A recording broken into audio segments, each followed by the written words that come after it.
Town hall کنزر میں محکمہ P H E flood control اور سہارا ویلفیئر سوسائٹی کے اشتراک سے پانی بچاؤ مہم کے تحت ایک ورکشاپ کا انعقاد کیا گیا. ایس ڈی ایم گلمرگ مہمان خصوصی تھے. مختلف محکموں اور اسکولوں کے ملازمین نے شرکت کی. ماہرین نے کہا کہ پانی کے انمول تحفے کو بچانا انسانی فریضہ ہے. مقصد یہ تھا کہ عام لوگوں تک یہ میسج پہنچے کہ یہ پانی جو ہے اس کو ہم بچائیں، اس کا غلط استعمال نہ کریں، اس کا زیادہ استعمال نہ کریں. پانی صاف رکھنا ہے.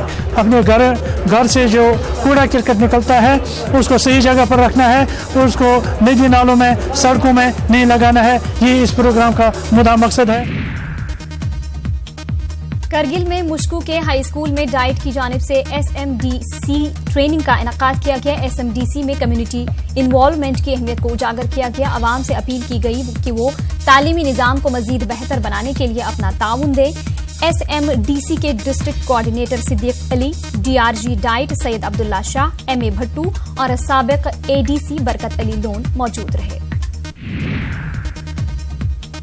ڈی سی بارامولہ ڈاکٹر جی اے نیتو نے میونسپل کمیٹی بارامولہ کے ارکان کے ہمراہ ایک میٹنگ منعقد کی. اس موقع پر ایم سی بی کے ارکان نے ان کے علاقوں میں درپیش مختلف مسائل کا تذکرہ کیا اور متعلقہ محکموں سے تعاون طلب کیا. ڈی سی نے انہیں یقین دلایا کہ جائز مانگوں کو ترجیحی بنیادوں پر حل کیا جائے گا.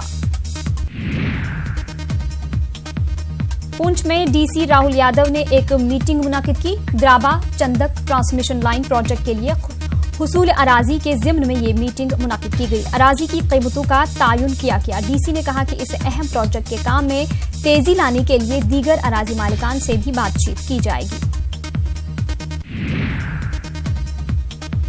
پونچھ پرانی علاقے کے سینٹ میری چرچ نے سری لنکا میں ہوئے دہشت گردانہ حملوں کے خلاف کینڈل مارچ نکالا. انہوں نے متاثرین کے ساتھ اظہار یکجہتی کا اظہار کیا. لوگوں نے سری لنکا کے مختلف مقامات پر ہوئے بم دھماکوں میں مرنے والوں کے لیے دعاؤں کا اہتمام کیا. مارچ میں کرسچین سیوا دل کے صدر سمیت خاصی تعداد میں لوگوں نے شرکت کی.